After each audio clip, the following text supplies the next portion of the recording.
episode of Cinema Demore. I'm your host, Chuck, with Justin.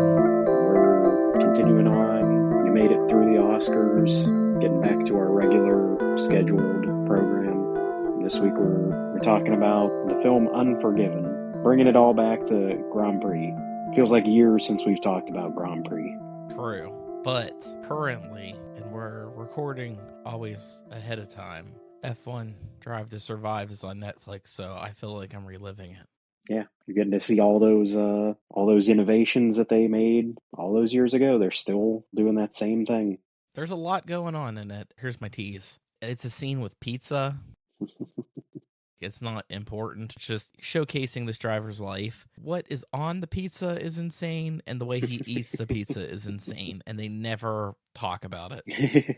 That's my tease for Drive to Survive. It's a great show, though. It's probably helped pique my interest in getting into that anyways. But Grand Prix 1966 connects to Unforgiven 1992.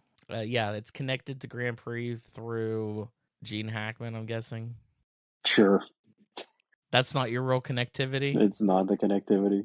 Well, you remember, in Grand Prix, the only stunt driver to die was Gene Hackman. That is true. And then Gene Hackman's in this, so I just put all my money on Gene Hackman. I'll give you that. That's a better connection than I had, and I forgot about it. And it was weird, too, because we were talking about Gene Hackman. That was before we even knew that Gene Hackman was deceased for a week. I was like, Gene Hackman. And I remembered that he was also the stunt driver because I'm watching F1 Drive to Survive. And I was like, shit, that must be the connectivity. I was like, has to be Gene Hackman.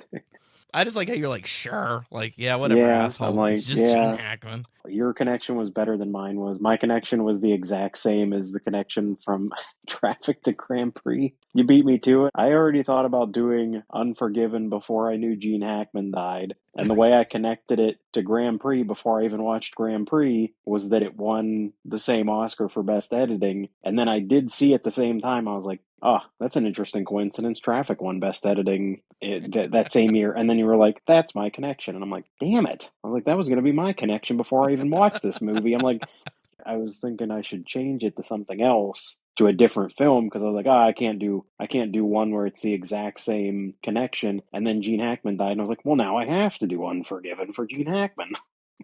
We'll say your connection was stuntman Gene Hackman to actor Gene Hackman, because you're never going to have that connectivity anywhere else. Yeah, it'll never work anywhere else. It was between this or the Royal Tenenbaums. Those were the two. I mean, there's a lot of great Gene Hackman movies, but I do really enjoy both of them. Tenenbaums, I feel like he wasn't a fan of. Like, he did not like working on that movie. Yeah, there was a story that I think they were talking to Bill Murray, and I don't know if it was like, I think it was an interview more recently, like after Gene Hackman passed away, and he was talking about him, and like I'd already heard like some of those stories where he's like, yeah, he's pretty rough on Wes, like that's like not his style of filmmaking, and he said like he thinks he could like tell why it wasn't his style of filmmaking, because he's like, oh, they're doing these long tracking shots that are like 12-minute unbroken camera takes, and they're so well choreographed, and he's like, and Gene Hackman's nailing it, he's doing it perfectly every time, but this other guy in the scene's ruining every take because he keeps messing up his line. He's like, yeah, I'd want to choke someone out too if I was Gene Hackman, because I'm doing my job perfectly and this other guy's messing it up.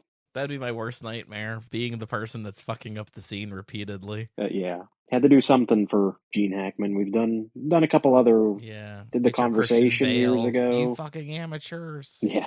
I do love this movie, but I have not watched it in a very long time. I forgot some of the, I would say, subplots. I forgot some of the minute details. You forget Richard Harris, because he's the most random cameo that, like, he doesn't even interact with the protagonist at all. He only deals with Gene Hackman's character, Little Bill. I do like Richard Harris's bit because he sets up how dangerous of a person Little Bill is, the circumstances of what's going on in this town with Little Bill's gang. Just imagine being Little Bill forever. You're just Little Bill. Yeah. So also an interesting plot point to name both your main characters. They're William and Little Bill. that's on purpose. They're on opposite sides, but their histories are obviously very similar, that they're both really terrible people in their past and they've gone on to do different things. Little Bill's, it seems like he probably like moved into this town and just made himself the sheriff just by being like the toughest guy in town or something, or possibly like killed the last sheriff or something, so he automatically by default became the sheriff of this town.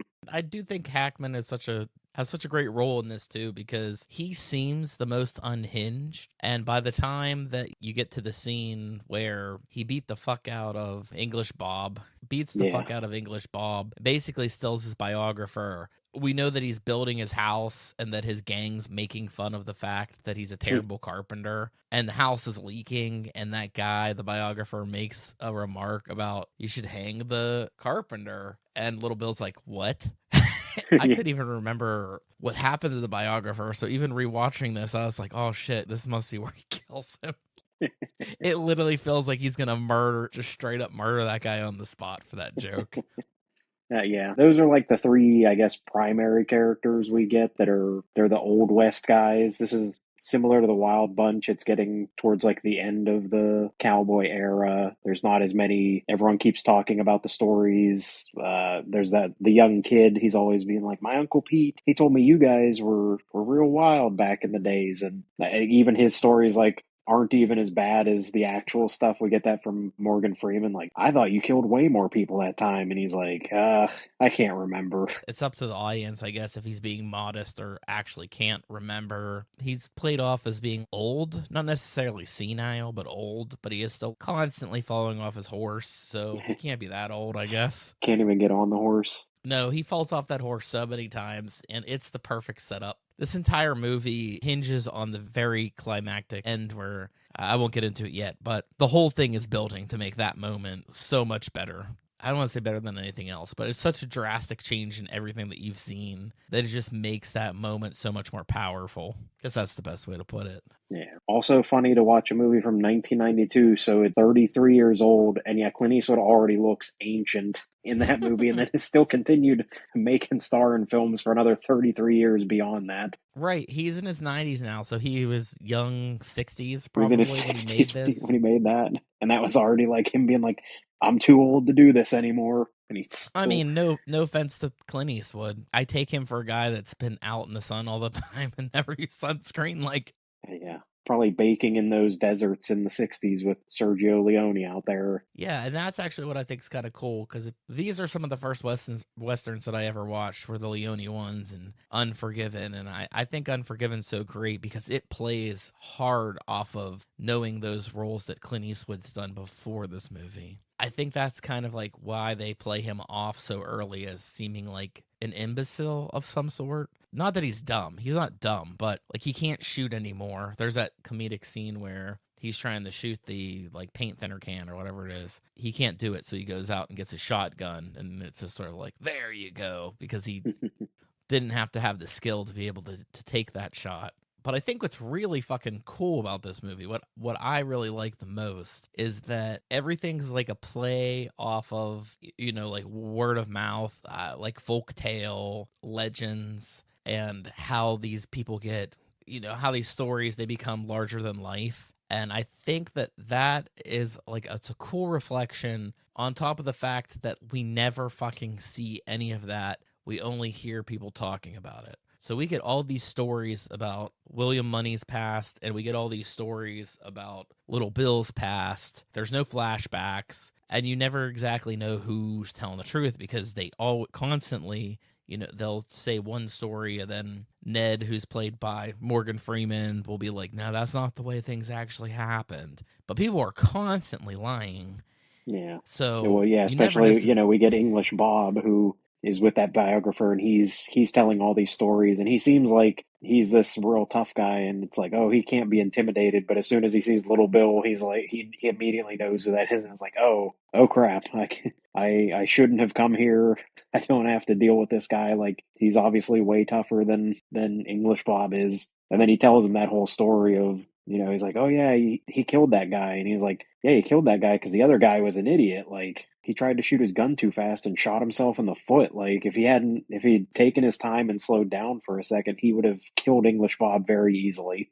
Yeah, and I also do love Little Bill picking up that book, calling him the Duck. So you think that he's illiterate, Stupid. Yeah. and then later on he reads the book perfectly Yeah. fine, like he can And but he completely keeps read. calling him. Yeah, he keeps calling him the duck, and that guy corrects him again. And he's like, no, I'm like I'm saying it on purpose because I'm making fun of the guy because he's an idiot. Yeah, and then it is actually a really good bit too, where the biographer's like, "Yeah, the Duck." He just starts calling him the Duck too. Yeah, it definitely is like a good bookend. Like if you started with something like A Fistful of Dollars and then get to this and go through all of Eastwood's westerns, even the ones he made after that, like Josie Wales or Hang 'em High, stuff like that.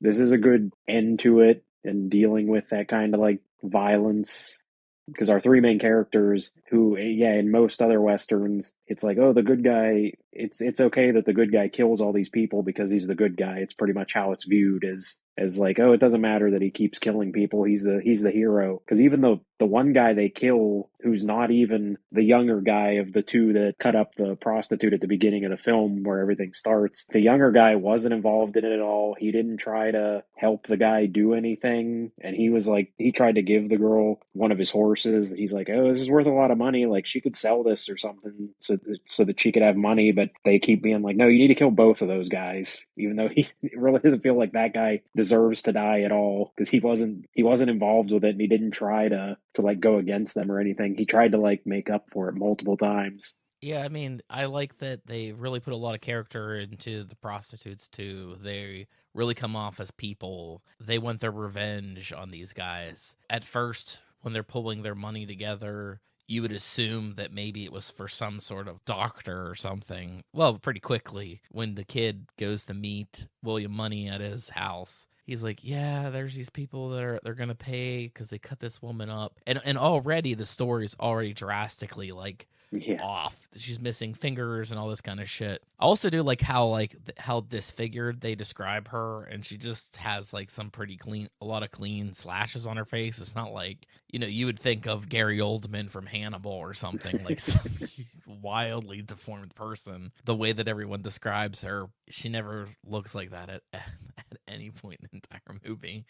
It just rubs him the wrong way because everything pretty much falls on the audience is how they want to interpret if he's changed, if he's a changed person or not, or what's different about him. He's not the greatest dad. I don't know if it's from the times, but I just like him being Just like, leaving the kids. I'll be back in a few weeks. I'll be back in a few weeks. These kids are like the son's 8 max, if not younger, like seemed way younger, and they're like, "Yeah, just take care of your sister. Remember, the ghost of your mom's watching over you, so don't be bad."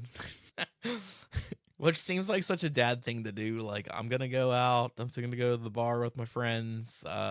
You kids just watch yourselves, all right? That's like what it feels like to me.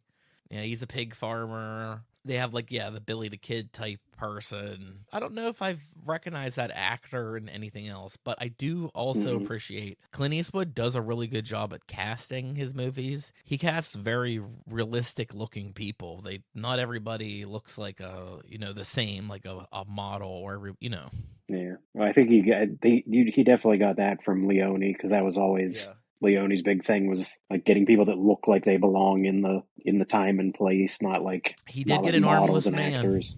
Yeah, Was it Pete? He's just like, why the hell do you you need got 3 three firearms? guns. You got three You guns. have You only one got one arm. arm. He's like, I don't know what we're gonna get into. I can't reload. I gotta be able to go. And there's a lot of good comedic moments in this movie too. For the most part, it's rather serious. But yeah, this is like the ideal story for me in the sense that depth is imaginary in these things, but it feels like a very real world, and these feel like very real people, and everything feels like very lived in. And I also feel like everything kind of falls in that natural state that all these characters would be where they are, and it makes sense that they are doing what they're doing. I know that sounds kind of vague, but like Yeah, the whole idea that like the little bit that we get is that he found a woman, fell in love with her. She's clearly half his age. I have to point that out. Died from something. What was smallpox. it? Smallpox. I was like tuberculosis or something. Yeah, One of those old smallpox. timey diseases. They're coming back. They're coming back. We're just starting with the measles. But yeah, I mean, like he's got his kids. I He do, yeah. seems to settle down. The opening and closing like title cards. They are like supposed to be serious, but they do make me laugh when it's like describing the mother of his deceased wife. That's like, and His she never could mother-in-law. figure out. Yeah, she never could figure out why her daughter would settle down with a no good bastard like William Money, who never cared for anyone in the world. Yeah, I don't know if it's supposed to be like an old Western book or if it's supposed to feel like a letter. I don't necessarily know. I guess it reads more like a book than it does a letter. Yeah, I guess it also kind of adds that like folktale legend esque part of the story, but I also do like that because it doesn't build him up as like when you get his story, you get the climax of his story, the resolution is really just back to the mother-in-law. Like his story is you don't hear anything else about it. yeah. He may or may not have moved to San Francisco with the kids. Yeah, possible. Doesn't seem like he would, but I guess anything is possible in this world. I think it's like his final line in the movie. That's always like stuck with me for so long because it's just so like it gives me goosebumps because he plays the role so modest, I guess, throughout the whole entire movie, and you get to the end and just the way that he's like fucking threatening, he like threatens the whole town. It just like it's so badass. It's like the most badass that you ever see the guy. And I would even say like comparatively to all his Leone westerns because there's like something about that. It's like he's terrifying. Like you do get to see that glimpse of who his mother-in-law was afraid of. I A mean, few yeah, seconds. his final line's good. But his final line with Gene Hackman, like that final scene, I think is because yeah, even for a western, a lot of it is even compared to some of his other ones or most of his other ones. It's not super like action oriented. It is a lot of like those slow in between moments where you know it's the kid and Ned and him just talking, and then he has a fever at one point, so he's sick, and they have to like leave him there for a little while. So there really isn't a ton of there's no gunfights and shootouts for most of the film. You have the scene where Little Bill beats up English Bob, but they don't get into a gunfight. Like, yeah, for being a Western, it's a very There's a like lot of guns. anti-Western. There's a lot of guns, but there's not like a lot of gunfights going on like you would see in all those other Westerns until that final scene. And once you get to that final scene, it is great. They have the rain's coming down outside, so it's very atmospheric. Ned's body's in a coffin in front of the saloon, talking about assassins because that's what Little Bill says. He can't stand people that are assassins. He says that he thinks they're cowards if they try to shoot a guy from a vantage point or something like they do with that first guy. The Little Bill's final line is the one that always gets me. It's such a great final line for a villain. It does very much seem like, in a way, you have to look at both of the characters, and they both Hmm. have like changed their lives. Because even though he's still a jerk, obviously, but it does genuinely seem like he doesn't mess with the people in town. Like he doesn't rule over them like a criminal, Hmm. like type. He does generally just kind of seem like, I just want everything to stay normal. I just want to like be retired here and have no one bother me. And I'm just going to build my house and I'm going to live in it. And everyone needs to just leave me alone. So when Clint Eastwood comes in and just starts killing everyone and he's laying on the floor and he's like, I didn't deserve this. I was building a house. Yeah. And Clint Eastwood has the great line of, it's not about deserving it. Yeah.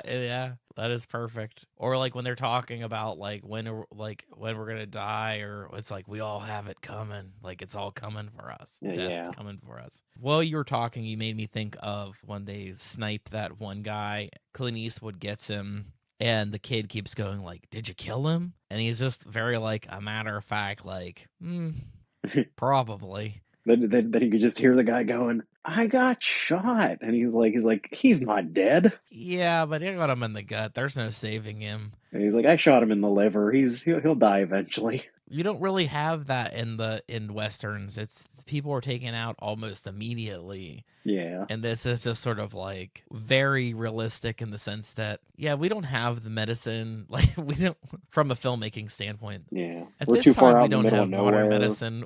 We can't there's no saving this guy. Yeah. He's definitely dying from his wound. It's definitely a Or mortal even wound. for a Western, for the other guy gets like the most undignified death as he's sitting in the Mhm. outhouse, like he gets shot by the Yeah. kid. And even the kid tries to start lying. He's like, he pulled out his gun, and then he just breaks down like he can't do it. I also do like that he was like on the most fast track of being blind.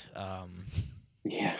He needs them He, spectacles. it wasn't even just like nearsighted. It was just like by like Probably just midway straight up through the had movie, astigmatism, like everything's just a blur. he literally could not see fucking anything by the time. Yeah. And I do like how he goes from "Don't touch you touch my gun, I'll kill you." He says it to Clint Eastwood. He says it to Ned when Ned takes his rifle, and then at the end, when he finds out that they got Ned or whatever, and he's gonna go finish the job, he's like, "Give me your fucking revolver," and he's like, "Absolutely, here you go, sir. I'm never gonna use it ever again. That was the worst mistake I ever made in my entire life." And yeah, and they know that he's not a killer. Yeah, when he tells him that was the first time, and he's like, and yeah, Clint Eastwood goes, the first Yeah. time what? He's like, the first time killing a guy. And he's like, yeah, I kind of figured. My favorite line of Clint Eastwood, and he says it all the time, is just "yeah" to anything. Yeah. It was you. Yeah. Or just anything like that.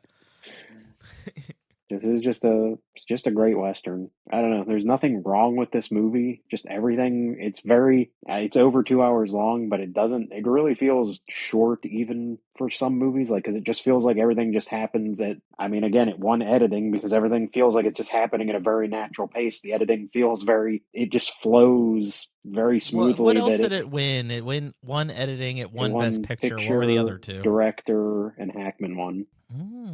Okay. Yeah. Yeah, and I'd also think Clint Eastwood, I can't remember the first movie he directed. Was it Bridges in Madison County or something? No, older than that. It was Outlaw Josie Wales, really? I think. Oh, really? Yeah. I think that he's a very competent director. Even like his latest movie, Juror Number 2, especially for his age, it just fucking blows my mind. Apparently that's his last movie, but I don't know. Gran Torino was supposed to be his last movie, and then, well, that was the last movie he was going to act in. Yeah. And then Then he still acted in. He still did more movies.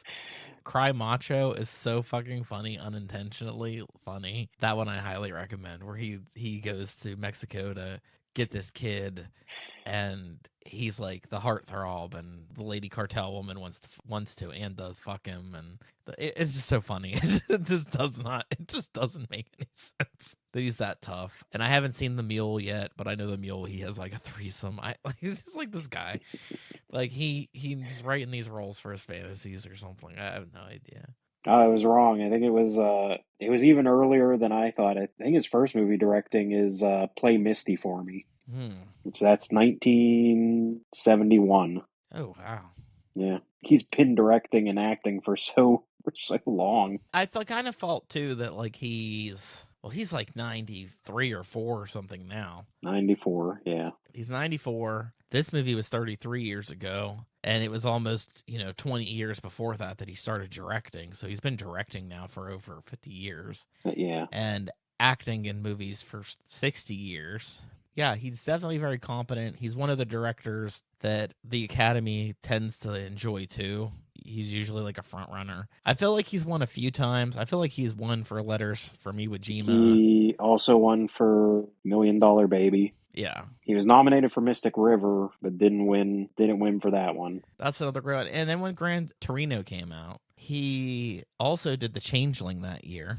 Yeah. So he had 2 of them come out. I kind of think The Changeling was the better movie. Gran Torino, what I think is really funny is that is probably the best movie to double feature with this movie, because it's like the bipolar opposite. It is literally like written in reverse. It's where it's like, what if we had an ultra violent person that chose non-violence at the end, as opposed to like like we know he's an ultra violent person, but this whole movie he's like trying to be like, I'm not that person anymore, until he goes berserk and he's like, all right, fuck it, I'm that person. Yeah, I even get goosebumps where they're like, when they're talking about him, when they recognize him and they know who he is, and we know that little Bill's scary but a very honest person. Like he speaks the truth when he talks. He's always talking about things that are very factual. And they're like, you're William Money, you killed in 69 or whatever, you killed all those women and all those children. Like, you didn't hear that until that point. So like, it makes him out to be like more of a monster. And he's like, yep, that's me.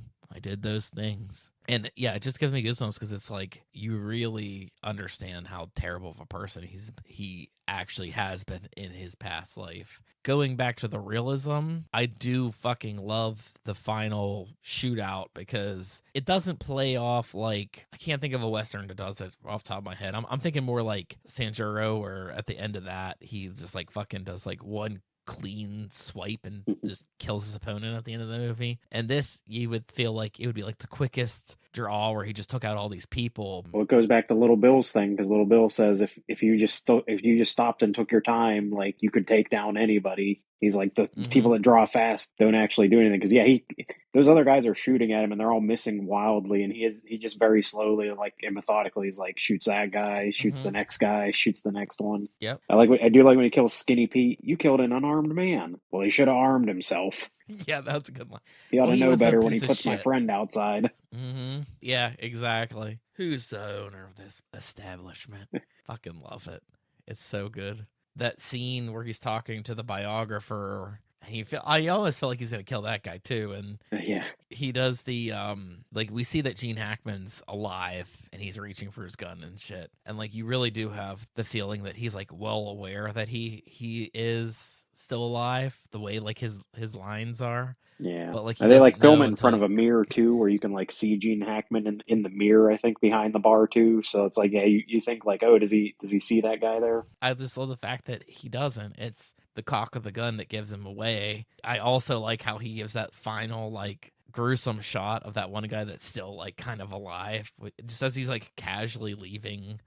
Well, he doesn't casually leave because he stops and he does his threats of, if you shoot at me, I will fucking kill you, and I will kill your fucking wife and your kids, and I'll kill everybody you know. Like, a little over the top. like he's never gonna take the time to find all these people. Yeah, even the one guy that could kill him, well, not kill him, but the one guy that could shoot him with his gun, just, he doesn't do it. But yeah, that final line of like, if you touch another one of those women, I will come back and I will kill every last one of you fuckers, or, you know, however he says it. It's such a good, creepy line. Yeah, I don't know. It's not necessarily like a redemptive story. Like, I feel like there's no redemption for the stuff that he's done. But maybe he thought going on this, he respects women, so he's like going on this journey to something his wife would want him to do. It's never exactly said.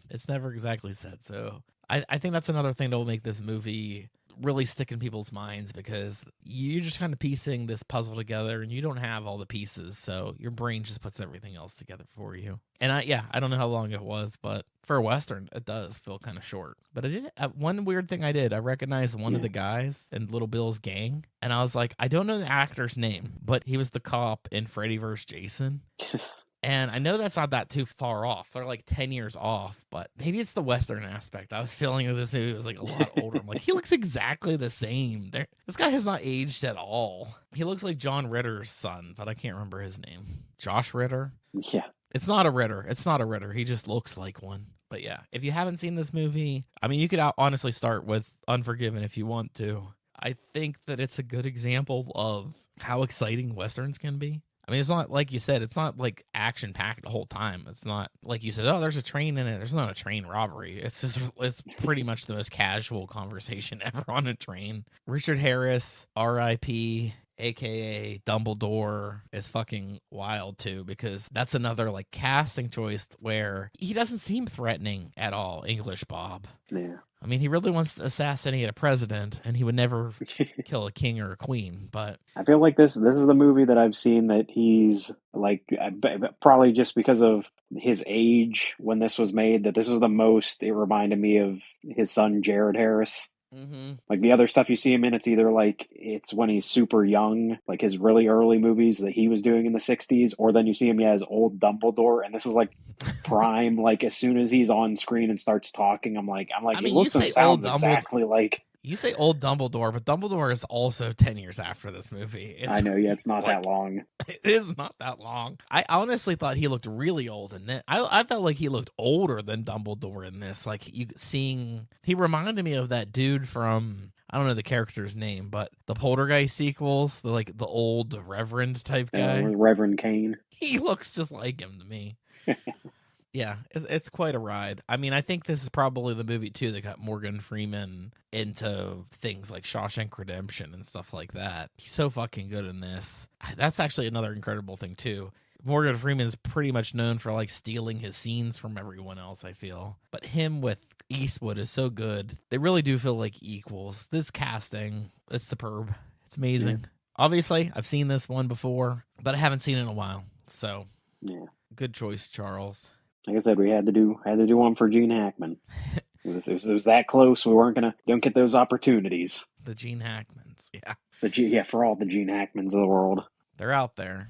Yeah, that was sad too. I'm like, oh man. I think was he 93 or something? Yeah, he's good. He's like around. He's the same age as Clint Eastwood, pretty much. Eastwood's older. They showed some photography of like the last time that someone saw Gene Hackman alive, and it's like him at I don't know, is he outside of a grocery store or something? And I think if I saw him, I would never think that's Gene Hackman. Like he like up close, and you can tell it's him. But like, yeah, he just looked like any other person. Like he looks so different. And he ended his career with Welcome to Mooseport, I think, after he had a terrible experience. He's like Sean Connery. He worked one weird final movie and it's like, nope, never again. He wasn't a fan of working with Wes Anderson either. So even though I think that that's a great movie, he, I don't know, wasn't a fan. Yeah. And he's fucking hilarious in that movie. Yeah. He's probably one of the funniest parts he's probably the funniest in the movie. I mean, the whole movie it's centered around him pretty much. Yeah, that was great. They should have put it at the for his Oscars tribute when they did the in memoriam, but somebody else did a thing where it showed like clips of him, and it ended with the shot of his tombstone from Royal Tenenbaums. It's like rescued his family from a naval warfare or something like that. Like heroically rescued when they're like actually died in bed. Yeah, and you know what? Also recently, too, this is just going off the recent deaths. I saw a thing for David Lynch where they're like, the Oscars should have just showed static for like 30 seconds, or like just a static shot of a room with smoke or like nothing, something that didn't make any fucking sense for just like way too long as a good tribute to him. But yeah, there's plenty more Hackman that we'll probably get to eventually. Yeah. I mean, we've done some of his best ones. Conversation's one of my favorites. Yeah. So fucking good. We haven't done The French Connection. That's always a great movie. Nope, we haven't done that one yet. It's notorious for its like car chase scene. At the same time, it's like Bullet, you know? That car chase scene's like less than 10 minutes of the whole movie. I mean, that would have also been a good connection to Grand Prix cars. Great car scenes. Did we ever do Superman? We did do Superman. We did Superman 1 and 2. Oh, shit. The only ones he's in. There we go. Dude was awesome. You made this into a tribute episode. And I can't really think of a movie where he's terrible. Maybe Welcome to Mooseport, but I have not seen it. Maybe I don't even think he's terrible in it. I think it's just, you know. Oh, you have seen it. I was like, maybe we should talk about Welcome to Mooseport. I don't think he's terrible in it. Ray Romano's not great in it. Gene Hackman's probably better than Ray Romano in it. It'd be weird if Ray Romano was the highlight of, like, the better actor of the two of them. That's such a, I don't know. That's not even like an uncommon thing, though, for him to end on a bad movie, because how many other, it was, Sean Connery with League of Extraordinary Gentlemen. Sean Connery's the other big one I think of. Sean Connery's the same thing with, I kind of do respect getting older and getting out of the spotlight, but when he was doing like Welcome to Mooseport, or when Sean Connery was doing League of Extraordinary Gentlemen, they kind of left in their prime. Like, I get that they're older, but they never came off as if they were like on the verge of death or anything. They lived for 20 years after their movies. I almost don't even remember seeing Sean Connery ever. I did, like afterwards. I don't they would remember. do tributes for James Bond, and then he never showed up. And he would never show up for him. It's the same with like I don't know if you watched like the 50th episode or 50th anniversary special of SNL. Jack Nicholson was there, and it's like I feel that's like the first time I've seen Jack Nicholson in years. Other than people do always have like pictures of him, like he still goes to like Lakers games and stuff like that, but like you don't see he doesn't do anything else. When he dropped his chili all over the floor and they like kicked him out. Yeah. When they showed him, I couldn't fucking believe he was there. And then actually saw footage like after, like the next day when he was leaving his hotel, and people were like out there like trying to get him to sign shit. I should have drove up to New York and be like, where the hell's just Jack for Nicholson? Yeah. Yeah, like he's got to sign my copy of The Shining or something. Like, come on. Yeah, that would have been awesome. He didn't seem like he was doing too bad. I mean, he's got his cane and stuff, and maybe we'll see more of him as like his son. Sorry if you can't remember his name. His Zach son's Nicholson. acting. Is it? It would be really fucking funny if he's Zach Nicholson. That would be so good. He was like a no-name role in Smile 2. Yeah. And I saw that he's in like some other horror movie, and everyone's like, "Oh, he looks just like Jack Nicholson." Well, yeah, he looks just like him because he's his goddamn son. But I did see something where he was like, "Oh yeah, like my entire interest in acting is from my dad, and I love watching movies with him and all that kind of stuff." So like, I don't know, Jack Nicholson just seems like one of the coolest people. Yeah. Just him being like a boss where he's like, I'll do The Departed, but I'm only filming for 3 days and you're paying me like way more than anybody else. And they're like, you got it. But yeah, I'm interested to see how much longer we got Eastwood. I don't think he should stop making movies. I think he should literally just keep making movies until he dies. His time comes. Till he dies on set.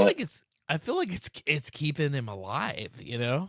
I mean, it is like that for some people. Yeah, they ever retired. In filmmaking, you're especially directing. You're focused on so much of the process, and you're planning out all these days and your shots and what you're going to do next and how you're going to you're bringing it. Like you constantly are giving yourself a work. Yeah, it's like they say, the minute you kind of stop doing that, it's usually downhill from there. And like he still, even his last movie, Juror Number 2, I guess Warner Brothers buried the film essentially. Like it didn't really get the theatrical release that he wanted. Because of that, he didn't even show up for his own fucking premiere. He's like, nah, not doing it. Fuck you guys, you're pissing me off. I don't think it's his greatest, but it's not a terrible final film. All right, I'll have to think about what movie I'm going to do to connect to that one. Because I didn't give it any thought whatsoever yet, but I probably won't connect it through film editing. We can only do that for. They've only had that category at the Oscars for 70 years or something. So we can only connect it so many times. We become the film editing podcast. Yeah, we're just all about that editing. How often do you talk about editing? Not that much on the podcast at all. I feel like editing, it just has to be tonally matching the movie. And yeah, it's another completely subjective thing where sometimes you cut on action and sometimes you cut on emotion, so they're totally different things. At least Unforgiven's natural. That's totally based on everything feels in sync and everything complements the previous shot before that. Then sometimes you get more wild shit, but not that movie. But good choice. I could not find it anywhere streaming. I do own it on DVD. I just had to dig it out of my closet to find it. I do remember specifically buying this movie too from Best Buy, which is still open. But at the time I went to school, I was going to Point Park. I was looking at Best Buy before I went, and I was like, I'm going to get it. And I bought it for $20 and then went to class. I can't remember what class I was taking, like a Kubrick class or Hitchcock class. And the one person was like, oh, you got that. You got Unforgiven. Nice. What was the other movie you got? I was like, what do you mean? They're like, oh, that was on a sale. Buy one, get one free. And I'm like, what? And I went back because, that's where basically my car was parked. Because I had to ride the bus into the city. I went in and I was like, this is buy one, get one free. I was like, I just bought the single one. Can I get it free? And they were like, yeah. So they just did a return. And I went and I got Citizen Kane. So. But yeah, it just sticks in my mind because I was like, oh man, I hope I didn't get a buy one, get one free movie and just pay full price for one fucking movie. Just get ripped off. If it was back in the Hollywood video days, we'd be like, go get another fucking movie. It's free. But nobody told me that shit. Well, thank you guys for listening. We'll be back in 2 weeks with another film that connects to Unforgiven. Yeah. See you then.